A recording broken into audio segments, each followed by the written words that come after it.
ஆர்ட்எஃப்எக்ஸ் சேனலிற்கு உங்களை அன்புடன் வரவேற்கிறேன். நான் உங்கள் ஆட்டா. ஹலோ கைஸ், வேறு எப்படி இருக்கீங்க? வீடியோ போட்டு ரொம்ப நாள் ஆச்சு. எல்லாருக்கும் ஒரு பெரிய சாரி. சரி, அந்த கேப்பை காம்பன்சேட் பண்ண முடியாது, பட் உங்களுக்கு போர் அடிச்சிடக்கூடாதுன்னு ஒரு சின்ன ஒன் ஷாட்டோட வந்திருக்கேன். இது ஹாட் ஸ்டாண்ட்னு சொல்ல முடியாது, ஆனால் நல்லாயிருக்கும். ஓகே, ஃபர்ஸ்ட் ஒரு பர்த்டே ரெக்வஸ்ட் பார்த்துருப்போம். அண்ட் இன்னும் 2-3 ஃபேன் ரெக்வெஸ்ட் இருக்குது, கண்டிப்பாக போடுறேன். ஸ்டார்ட் பண்ணிட்டேன், பட் கதை பெருசாக போகுதுடா. ஸோ 2 ஷார்ட் இல்லை 3 ஷார்ட்டாக தான் போட முடியும். ஸோ நான் ஃபுல்லாக முடிச்சுட்டு ரெக்கார்ட் பண்ணி அப்லோட் பண்ணுறேன். அது இன்னும் கொஞ்சம் டைம் எடுக்கும் என்பதனால் அது வர வரைக்கும் இந்த சின்ன ஒன் ஷார்ட்டை பார்த்துருவோம். கோச்சிக்காதீங்கடா. இந்த கதை பேர் miss perfect into mister perfect. அதுவும் நம்ம ஜிமின்கான ஒன் ஷாட். சரி, கேரக்டர் இன்ட்ரோ பார்ப்போமா? இன்ட்ரோ. நீங்கள் வயசு 26, ஸ்கூல் டீச்சராக ஒர்க் பண்ணுறீங்க. உங்கள் கேரக்டர் எப்படின்னா, ஒரு அமைதியான பொண்ணு, ஒரு கன்சர்வேட்டிவான பர்சன். யாருக்கிட்டேயும் எதையும் அளவாக ஷேர் பண்ண மாட்டீங்க. ஃப்ரெண்ட்ஸும் நிறையா இல்லை. ஒரு சின்ன அப்பார்ட்மெண்ட்டில் தான் தனியாக ஸ்டே பண்ணுறீங்க. சொல்லிக்கிற அளவுக்கு அம்மா அப்பாலாம் இல்லை. ஸோ தனியாக தான் வளர்ந்தீங்க. ஓகே, அவ்வளோதான் இன்ட்ரோ. சரி, கதையோட ஸ்டார்டிங்லேயே நீங்கள் ஒரு காலி ரோட்டில் தனியாக நடந்து போகிறீங்க. லேட் நைட் ஆகிருச்சு. பிகாஸ் நீங்கள் சாயங்காலம் வீட்டுக்கு போகிற பஸ்ஸை மிஸ் பண்ணிட்டீங்க. அதனால் வெயிட் பண்ணி டைம் ஆகிடுச்சு. நீங்கள் ஸ்கூலுக்கு எப்போயுமே சாரீ தான் கட்டிட்டு போவீங்க. ஸோ இன்றைக்கும் சாரீ கட்டி அது மேலே ஒரு சின்ன ஐடி கார்டு. செம்மையாக இருக்கும்ல? சரியா, அந்த காலி ரோட்டில் வீதியிலே தான் நடக்கிறீங்க. அப்போ திடீர்னு பட்டுன்னு கன்ஷாட் சத்தம். உங்களுக்கு உசுரே இல்லை, பயத்தில் ஃப்ரீஸ் ஆகி நிற்கிறீங்க. பார்த்தா ரோட்டோரமாக நம்ம ஜிம்மின் ஒருத்தனை ஷூட் பண்ணிருக்காரு. அவர் மட்டும் இல்லை, கூட 4 பேரும் இருக்காங்க. ஓகே, இப்போ ஜிம்மின் யாருன்னு பார்ப்போம். அவன் ஒரு மாஃபியா. வேர்ல்ட்ல நம்பர் 1லாம் சொல்ல மாட்டேன், ஒரு டீசெண்டான கேங்ஸ்டர்னு வேணால் சொல்லலாம். ஸோ அவனை ரொம்ப நாளாக சீண்டிகிட்டு இருந்த ஒரு கேங் கூட சண்டை போட்டு அதோட லீடரை தான் இப்போ ஷூட் பண்ணியிருப்பான். சரி, இங்கே ஷூட் பண்ணதை பார்த்த பயத்தில் உங்களுக்கு உசுரே போடும் போல். ஸோ குலுங்காமல் அப்படியே எஸ் ஆகிடுவோன்னு யூட்டன் எடுக்கிறீங்க. அப்போ கரெக்டாக ஜிம்மன் உங்களை பார்த்துட்றாரு. நீங்கள் திரும்பி தான் நினைக்கிறீங்க. ஸோ உங்கள் பேக் போஸை மேலே எங்கேயும் ஒரு மாதிரி லுக்கு விடுறாரு. ஆனால் அவர் உங்களை பார்த்துட்டாருன்னே தெரியாமல் எப்படியாச்சும் தப்பிச்சிடணுண்டா சாமின்னு இன்னொரு அடி எடுத்து வைக்கிறீங்க. அப்போ அந்த கேங்கில் இருக்க ஒருத்தவங்களை கூப்பிடுறான். ஓய் மஞ்சு சாரி, வாங்க. நீங்கள் உங்களை தான் கூப்பிடுறாங்கன்னு தெரிஞ்சதும் என்ன பண்ணுறதுன்னே தெரியாமல் நிற்கிறீங்க. ஆனால் மறுபடியும் கூப்பிடவே என்ன பண்ணுறது, போய் தானே ஆகணும், இல்லைன்னா நம்மளையும் போட்டுருவாங்களேன்னு பொறுமையாக ஆனால் நட போட்டு போகிறீங்க. அந்த ஸ்லோ வாக் தானாக பயத்தில் வருது. எப்படியும் ஆடி அசைஞ்சு அமாவாசைக்கு போய் சேர்ந்துடுறீங்க. அப்படி இருந்துமே சோஷியல் டிஸ்டன்ஸ் விட்டு தான் நிற்கிறீங்க. அப்போ அங்கே ஜிம்மின் கேங்கில் இருந்தவங்க எல்லாம் கலாய்க்கிறானுங்க. இன்னும் பொறுமையாவா, விடிஞ்சிரும். அதை விட்றா, ஆடி மாதம் கூழ் ஊத்துற மாதிரி மங்களகரமாக வந்திருக்கா பாரு.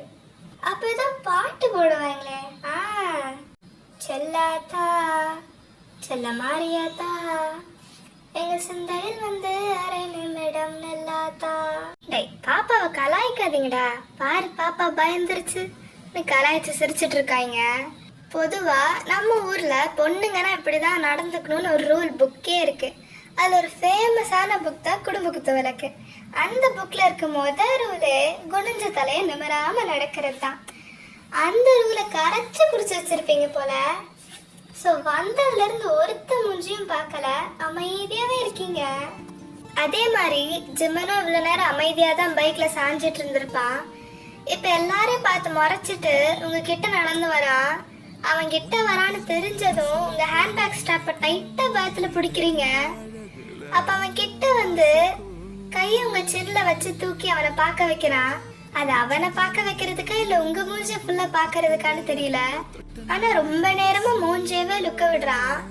நல்லா கண்ணு மூக்கு வாய் எல்லாத்தையும் ரசிச்சுட்டு பொறுமையா கழுத்துல மாட்டிருக்க ஐடி கார்டை கையில எடுக்கிறான். நல்ல பேர் தான், டீச்சரா நீங்க தலைய மட்டும் பயத்திலே ஆட்டுறீங்க. அப்ப நீங்க சரி எல்லாம் நல்ல மூட்ல தான் இருக்கானுங்கன்னு பொறுமையா பேச ஸ்டார்ட் பண்றீங்க. ஆனா அதுவும் திக்கி தான் வருது. நான் எதையும் பார்க்கல, ப்ளீஸ் விட்டுருங்க, நான் வீட்டுக்கு போகணும், டைம் ஆகிடுச்சு. அப்ப ஜிம்மன் உங்க லிப்ஸ் மேல ஃபிங்கர் வச்சு பேசாதங்கிற மாதிரி சைன் பண்றான். அப்ப கரெக்டா அந்த சீன்ல போலீஸ்கார் உள்ள வருது. அவன் உடனே அதை சென்ஸ் பண்ணி ஜிம்மன் உங்க கையை பிடிச்சு அங்கிருந்து இழுத்துட்டு போறான். அவன் பைக் எடுத்து உங்களை எங்கேயோ கூட்டிட்டு போறான். அந்த டிராவல் ரொம்ப நேரம் போயிருக்கும். அமைதியா தான் 2 பேரும் வரீங்க. கடைசியா அவங்க கிட்ட அட்ரஸ் கேட்டு வீட்டுல பத்திரமா விட்டுடுறான். நீங்க இறங்கி ஒரு தேங்க்ஸ் மட்டும் சொல்லிட்டு உள்ள போக போறீங்க. அப்ப அவன் திரும்பி ஹெல்மெட்டை மாட்டிட்டு போறப்பதான் பாக்குறீங்க அவன் ஷர்ட் ஃபுல்லா ரத்தக்கரையா இருக்கு. பார்த்தா பல இடத்துல அடி வாங்கியிருக்கான் மனுஷன். திரும்பும் போது லைட்டா வழியில கத்தவே உங்க மனசு தாங்கல. எப்படியோ வீட்டுக்குள்ள வர சொல்லிட்டீங்க. லிஃப்ட்ல இருந்து அப்பார்ட்மெண்ட்குள்ள வர வரைக்கும் ஒரு மாதிரி ஆக்வர்டா தான் இருக்கு. அதுக்கப்புறம் போச்சான்னு கேட்டா கண்டிப்பா இல்ல.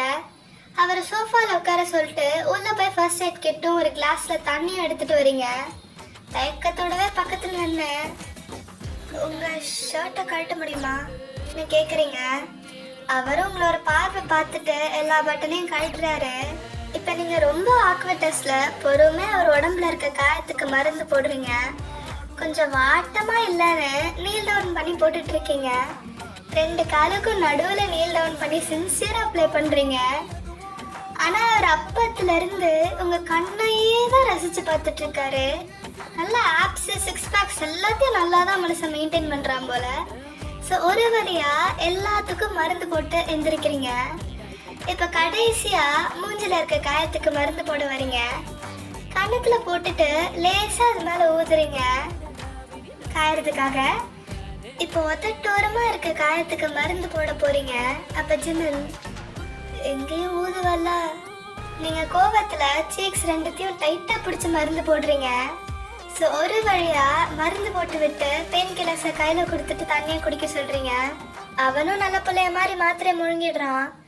இப்போ கொஞ்சம் தயக்கத்தோடவே அவரோட ஷர்ட்டை கேட்குறீங்க. அதை துவைச்சு நாளைக்கு கொடுத்துடுறேன்.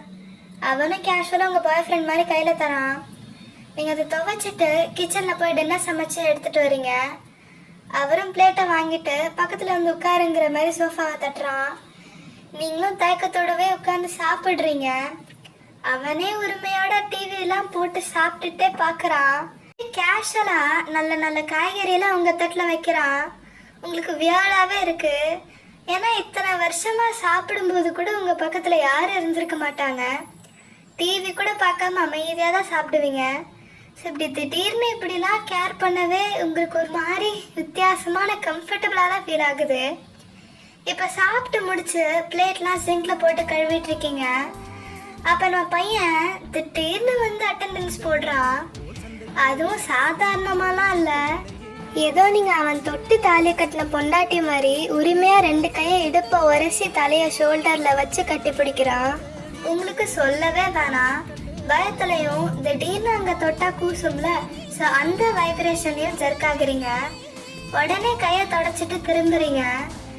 ஆனால் அவன் அந்த இடத்த விட்டு நகரு வேணான்னு நிற்கிறான். இப்போ நல்லா வசதியா உங்களை பின் பண்ண மாதிரி 2 பக்கமும் கையை வச்சு லாக் பண்றான். ஏண்டி உன் கண்ணு இவ்வளோ அழகா பெருசா இருக்குங்க. மூஞ்சிய கிட்ட கொண்டு வரா. அவன் கிட்ட வர நீங்க பின்னாடி போறீங்க. ஒரு கட்டத்துல உங்க மண்டை பின்னாடியில இருக்க ஷெல்ஃப்ல அடிச்சிருக்கோம். அப்ப ஜிம்மன் தான் உங்க ஐடி கார்டை இழுத்து கிட்ட கூட்டிட்டு வரா. கண்ணு மட்டும் இல்ல, எல்லாமே பெருசா தான் இருக்கு. நீங்க அவன் ஷோல்டர்ல கை வச்சு மெதுவா தள்ளி நிக்க வைக்கிறீங்க. மனசுல எப்படியோ தைரியத்தை வர வச்சு, ஹலோ மிஸ்டர், பார்த்து பேசுங்க. நீங்க ஒரு ஸ்ட்ரேஞ்சர் வீட்டுக்கு வந்து அவங்களே ஹராஸ் பண்றீங்க. ஒழுங்கா நல்ல பிள்ளையா வந்தோமா தூங்கினோமா காலையில எழுந்திரிச்சு வீட்டுக்கு போனோமான்னு இருக்கணும். இந்த மாதிரி ஃப்ளர்ட் பண்ற வேலைலாம் வச்சுக்க கூடாது, புரியுதா? ஏதோ அம்மா மாதிரி அட்வைஸ் கொடுத்துட்டு இருக்கீங்க. சரிங்க டீச்சர் அம்மா, என்ன வம்புக்கு எடுக்க மாட்டேன். இந்த லைட்டா இடுப்பை கிள்ளிட்டு ஓடிட்டா உங்களுக்கு டென்ஷன் ஆகுது. இப்போ கொஞ்ச நேரம் கழிச்சு நீங்க ரூம்ல இருந்து தலகாணி பெட்ஷீட் எல்லாம் எடுத்துட்டு ஜிம்மன் கையில கொடுக்குறீங்க. நீங்க இன்னைக்கு நைட்டு இங்க படுத்துட்டு நாளைக்கு காலையில உங்க வீட்டுக்கு போகலாம். அப்புறம் நைட்டு சோஃபாலே படுத்துக்கோங்க. சோஃபாலையா? அதுவும் தனியாவா? நீயும் வாய, 2 பேரும் கட்டி பிடிச்சி படுத்துக்கலாம். நீங்க ஒரு முறை தான் அழகா போய் சோஃபால படுத்துக்கிறா. ஸோ அன்னைக்கு நைட்டு சுகமாக பாஸ் ஆகுது. இப்போ மறுநாள் காலையில் உங்கள் கூட சேர்ந்து ஜிம்மனும் டக்குன்னு சட்டை மாட்டிட்டு கிளம்புறா. அப்படியே கண்ணாடி பார்த்து தலையெல்லாம் சரி பண்ணிக்கிட்டு இன்னைக்கு நானே அவனை ஸ்கூலில் ட்ராப் பண்ணுறேன். நீங்களும் அவசர அவசரமாக வாட்சை மாட்டிட்டு ஓகே சீக்கிரம் கிளம்புங்க, 8:30க்குள்ளே இங்கே இருக்கணும். லிட்ரலி இந்த சீன்லாம் ஏதோ ஹஸ்பண்ட் காலையில் ஒய்ஃபை ஆஃபீஸில் விடுற மாதிரி அவ்வளோ ஹோல்சமான மொமெண்ட்டாக இருக்கும். ஸோ அவர் ரெடியானது மட்டும் இல்லாமல் பிரேக்ஃபாஸ்ட்லாம் செஞ்சுருப்பார் போல். அது அவசர அவசரமாக கிளம்புற உங்களுக்கு ஊட்டி விட்டுட்டே இருக்காரு. இப்போ ஒரு வழியாக வண்டி எடுத்துகிட்டு கூட்டிகிட்டு போகிறாரு. நீங்கள் சாரி கட்டி இருந்ததுனால ஒரு பக்கமாக தான் உட்காந்துருக்கீங்க. அப்படியே ஜிமின் தோலில் கை வச்சு 2 பேரும் மாசாக போகிறீங்க. அப்போ வண்டி ஒரு சிக்னலில் நிற்கிது. அந்த இடத்துல ஒரு பூக்காரம்மா உங்ககிட்ட வந்து, அம்மாடி கொஞ்சம் பூ வாங்கிக்கோமா. இல்லை பாட்டி வேணாம், கொஞ்சம் வாங்கிக்கோமா. சரி ஒரு 1/2 முழம் தாங்க. அவங்க பூவை கொடுத்துட்டு, ஆமாம் யாருமா இது, உன் புருஷனா? இல்லை ஜிம்மனை கை காட்டி கேட்குறாங்க. ஜிம்மன் இவ்வளோ நேரம் கேட்டுட்டு தான் இருந்திருப்பான். இப்போ அந்த பாட்டி இதை சொல்லவே பையன் ஒரு ஸ்நாக்கோட மென்னு முழுங்காத லாஃபை போடுறான். சும்மா சொல்லக்கூட செம்ம செக்ஸியாக தான் இருக்கும். சரி இப்போ உங்கள் பக்கம் பார்த்தா நீங்கள் தலையை வேகமாக இல்லை இல்லைன்னு ஆட்டுறீங்க. ஓ அப்போ அண்ணனா? இதை கேட்டு ஜிம்மன் டென்ஷன் ஆகுறான். இதுக்கு அவனே பதில் சொல்கிறான், கவலைப்படாத கிழவி, கூடிய சீக்கிரம் புருஷன் ஆகிடுவேன். அந்த இடத்துல இருந்து உங்களை பேச கூட விடாம சிக்னல் போட்டதை வண்டி எடுத்துடுறான். நீங்க தோல்ல வேகமா 2 தட்டு தட்டுறீங்க. வலிக்குதுரி, வலிக்கட்டும், நல்லா வலிக்கட்டும். எப்படியே ஸ்கூலுக்கும் கூட்டிட்டு வந்து விடுறான். நீங்களும் இறங்கி போக போறீங்க. அப்ப நீங்க அவனை கிட்ட இருக்கவே சுத்தி முத்தி பார்த்துட்டு கண்ணத்துல ஒரு முத்தம் கொடுத்துட்டு பாய் சொல்றான். நீங்க இப்ப என்ன பண்ணான்னு கண்ணத்துல கை வச்சு சாக்குல நிக்கும் போது இன்னொரு கை ஆட்டோமேட்டிக்கா அவனுக்கு டாட்டா காமிக்குது. அவன் உங்க ரியாக்ஷனை பார்த்துட்டு நக்கலா சிரிச்சுட்டு போறான். அன்னைக்கு நானும் ரொம்ப நல்லா போகுது. பட் ஈவினிங் நீங்க தனியா தான் வீட்டுக்கு வரீங்க. ஏன்னா அவன் காலையில உங்களை விட்டுட்டு அவன் வீட்டுக்கு போறதா தான் பிளான். ஸோ வீடு ஆள் இல்லாம காலியா இருக்கும்னு ஒரு பயத்தோடவே தான் போறீங்க. ஆனா உள்ள பார்த்தா நம்ம ஜிம்மன் ஹாயா சோஃபால உட்காந்துருக்காப்ல. உங்க ஃபேஸ் ரியாக்ஷன் வச்சு அவரை நீங்க என்ன நினைக்கிறீங்கன்னு புரிஞ்சுக்கிறாரு. அது ஒன்றும் இல்லை, இந்த காயம் கொஞ்சம் வலிக்குது, பேண்டேஜ் மாற்றி விடுறியா? நீங்களும் ஃபர்ஸ்ட் எய்ட் கிட்டலாம் எடுத்துட்டு வந்து மறுபடியும் எல்லா காயத்துக்கும் மருந்து போடுறீங்க. திரும்ப யார் கூட சண்டை போட்டீங்க? எனக்கு கொஞ்சம் கோவமா ஏதோ அவன் ஒய்ஃப் மாதிரி கேட்குறீங்க. ஸோ கொஞ்ச நேரத்தில் எல்லாம் முடிச்சுட்டு பக்கத்தில் உட்காடுறீங்க. அப்பன்னு பார்த்து தலைவனுக்கு ஃபோன் கால் வருது. எடுத்துட்டு கொஞ்சம் தள்ளி போய் தான் பேசுகிறான். நீங்கள் அப்பப்போ எட்டி பார்த்துருப்பீங்க, பட் ஒன்றும் புரியலை. இப்போ அவர் நேராக வந்து அவசரமாக வெளியே போயிட்டு வரேன் சொல்லிட்டு டேபிளில் இருந்த சாவை எடுத்துகிட்டு போகிறான். ஆனால் உங்களுக்கு என்ன ஆச்சுன்னே தெரியல. திடீர்னு அவன் கையை பிடிக்கிறீங்க. போகாதான்னு சொல்கிற மாதிரி இருக்குது. ஆனால் அவரோட இன்னொரு கையை வச்சு உங்கள் கையை எடுத்து விடுறான். அவனும் பைக்கை ஸ்டார்ட் பண்ணி போயிடுறான். ஆனால் நீங்கள் அங்கேயே உட்காந்து என்ன ரொம்ப யோசிக்கிறீங்க. நமக்கு என்னதான் ஆச்சு, ஏன் இப்படி பண்ணுறோம், உண்மையாகவே அவனை பிடிச்சிருக்கான்னு என்னென்னவோ யோசனை வருது. ஆனால் ஒரு பக்கம் நம்ம கூட உட்காந்து நமக்கு எது நல்லது எது கெட்டதுன்னு பார்த்து பார்த்து சாப்பிட வைக்கிறான். நான் ஒரு பார்வை பார்த்தா அடுத்த செகண்ட் சொன்னதை செய்கிறான். காலையில் எனக்காக எந்திரிச்சு சமைச்சு ஊட்டி விட்டு லஞ்ச் பேக் பண்ணி ஏதோ குழந்த மாதிரி பார்த்துக்கிட்டான். அதுலேயும் அக்கறையாக வண்டியில் கூட்டிகிட்டு போய் பாயெல்லாம் சொல்லி அனுப்பி விட்டான். இந்த மாதிரி பேசிக் நீட்ஸ் கூட யாரும் எனக்கு பண்ணதில்ல. ஏன் என் அம்மா கூட எனக்கு ஊட்டி விட்டதில்ல. இதெல்லாம் உங்களுக்காக செய்கிறான்னு தோணுது. ஆனால் இன்னொரு பக்கம் இல்லை, அவன் ஒரு ஸ்ட்ரேஞ்சர், பர்ஃபெக்ட், உன் கூட எவ்வளோ ஃப்ளர்ட் பண்ணான், உன் பெர்மிஷன் எல்லாம் தொட்டிருக்கான், கிஸ் பண்ணியிருக்கான், அண்ட் பாய் சொல்கிறது, கூட உட்காந்து சாப்பிட்றதுலாம் ஒரு பேசிக் திங். ஆனால் அது உனக்கு சின்ன வயசுலேருந்து கிடைக்காம இப்போ ஒருத்தர் அதை கொடுத்தா இப்படி தான் இருக்கும். அதுவும் ஒரு நாளில் வரதெல்லாம் காதல் இல்லை. It is not love, it's an attraction, infatuation, affection. ஏன் இது வரைக்கும் அவன் பேர் உனக்கு தெரியுமா? இல்லை அவன் யாருன்னாச்சும் தெரியுமா? வேணாம், இது டேஞ்சரஸ்னு இன்னொரு பக்கம் சொல்லுது. இது ரெண்டுத்துக்கும் நடுவில் நீங்கள் மாட்டிட்டு முழிக்கிற பாடு இருக்கே எப்பா. சரி அவன் வரட்டும், என்ன ஏதுன்னு நம்மளே பேசி முடிச்சிருவோன்னு வெயிட் பண்ணுறீங்க. ஆனால் அவன் வந்த பாடில்லை. கலைப்பில் சோஃபாலே படுத்துட்டீங்க. ஸோ லேட் நைட்டில் தான் ஜிம்மன் வீட்டுக்குள்ளே வரான். என்னது இது, லைட் தெரியுது, கதவு திறந்துருக்குன்னு கோவமாக தான் வரான். ஆனால் நீங்கள் சோஃபாவில் படுத்துருக்கிறத பார்த்ததும் எல்லாமே பறந்துருச்சு. அப்படியே உங்க பக்கத்துல தரையில உட்காந்து கொஞ்ச நேரம் உங்களையே ரசிச்சிட்டு இருக்கான். ஆனா கொஞ்ச நேரத்திலே அவன் மைண்ட்ல கூட 1000 சிந்தனை. நீங்க யோசிச்ச மாதிரி அவன் அவங்கள பத்தி நம்மளால அவளை வச்சு ஒழுங்கா பார்த்துக்க முடியுமா, ப்ரொடெக்ட் பண்ண முடியுமா, அவளுக்கு என்ன பிடிக்குமான்னு என்னென்னவோ தோணுது. கடைசியா என்ன யோசிச்சான்னு தெரியல, ஒரு லெட்டர் மட்டும் எழுதி வச்சுட்டு லைட்டை நிறுத்தி பெட்ஷீட் போத்து விட்டு சொல்லாம கொல்லாம போயிடுறான். இப்போ அடுத்த சீன்ல நம்ம ஜிம்மன் ஒரு கன்வீனியன்ஸ் ஸ்டோர்ல இருந்து சிகரெட் பிடிச்சிட்டு வெளியே வரான். அப்ப நீங்க தூரத்துல இருந்து அவனை முறைச்சு பார்த்துட்டே வரீங்க. உங்க ஃபேஸ் ரியாக்ஷனே வித்தியாசமா தான் இருக்கு. கோபம் ஒரு பக்கம் இருந்தாலும் கண்ணுல ஏன் தண்ணி தேங்கி நிக்குதுன்னே தெரியல. இப்ப அவன் சிகரெட்டை தூக்கி போட்டு உங்களை நோக்கி கோவமா வரான்.